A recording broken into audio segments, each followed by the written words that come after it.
So last time I gave a BBC, I spoke about the obstacles that we encounter as while trying to cherish others more than ourselves. And this time I would like to talk about what practices actually support cherishing others more than ourselves. And this talk is really based on my observations of my own mind and what happens in my practice. You may have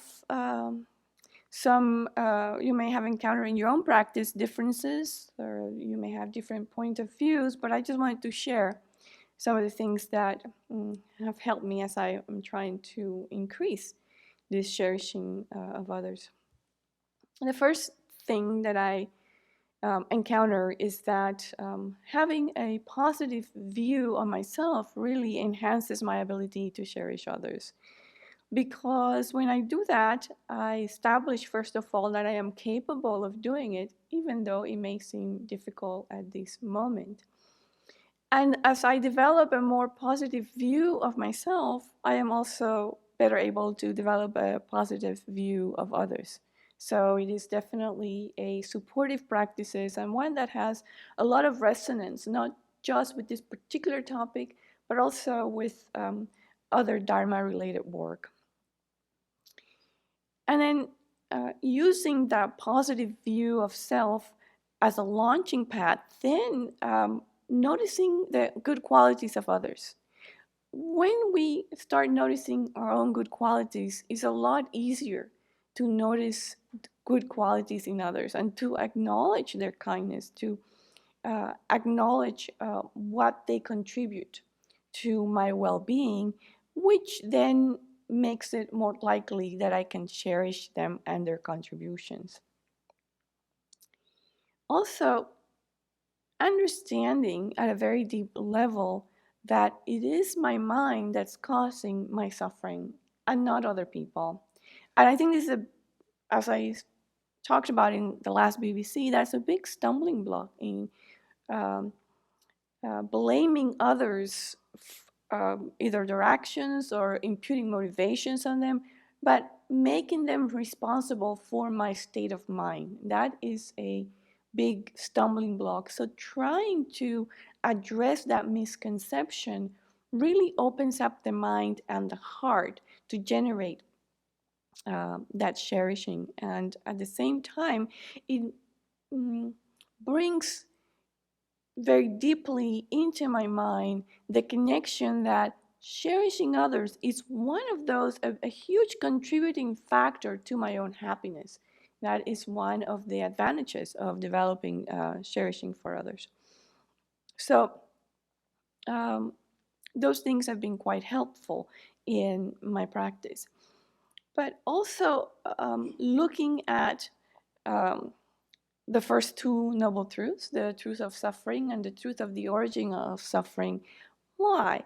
Because it helps me see others' behavior and my own as other-powered, as the person is not bad in and of itself, but rather the person is under the control of afflictions and karma and ignorance, and therefore I can look past that to really see the benign, beautiful, gentle aspect of that person and relate to them from that point of view and not from the point of view of a negative image.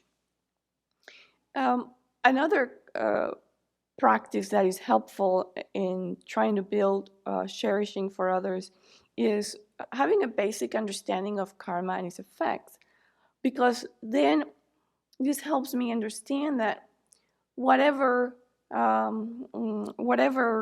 pain or whatever harm I perceive the other person causing me is actually a result of my own past actions.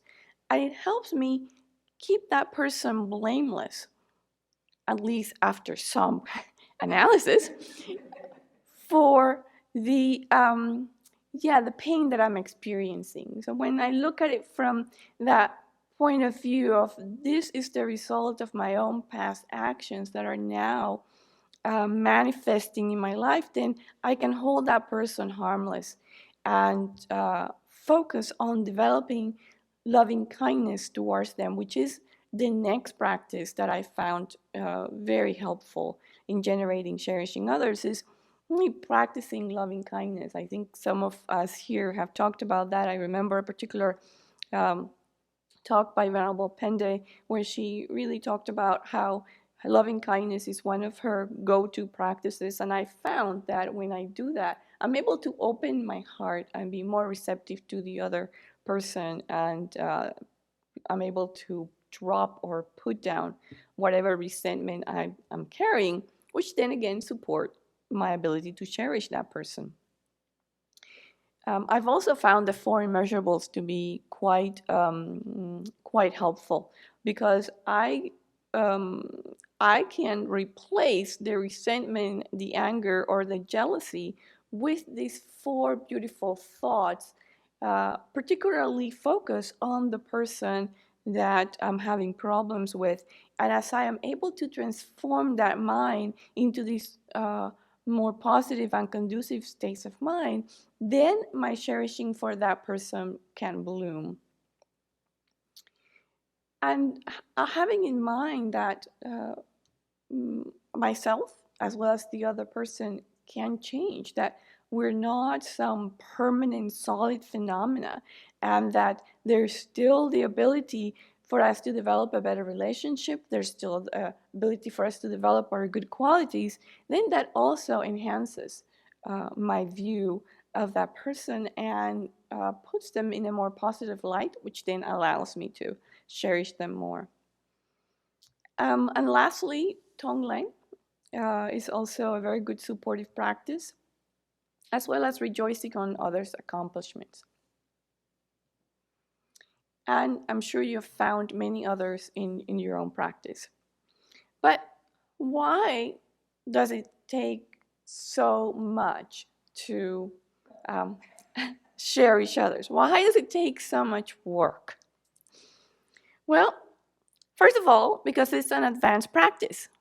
It's not a practice in common with the initial level practitioner. It's not a practice of the initial scope. It's also not a practice in common with the middle scope. It's a practice in the advanced scope. And so here I am basically trying to jump from point 0 to point 10 and expecting it to be free of obstacles and to work like a charm every time.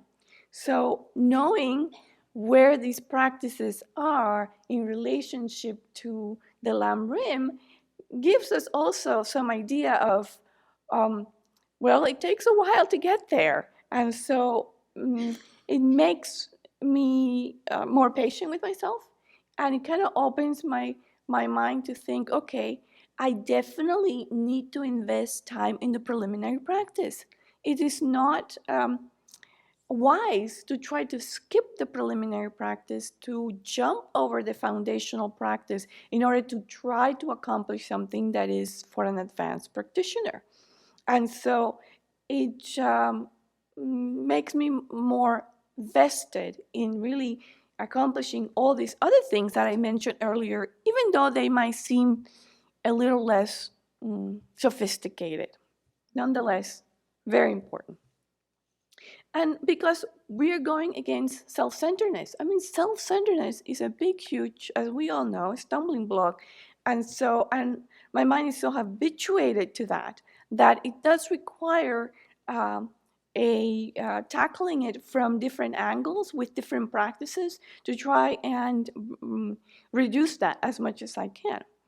And to be able to cherish yourself, to cherish others, and to really go through this whole graduated path until we arrive at a point where we can make this practice the sole focus of our life. It requires a strong foundation in the Buddhist worldview. So again, it's not something that we can turn on, or that I can turn on overnight. And it goes against conventional wisdom and everything that society and others have encouraged me to do for a long time. So how to go about cherishing others?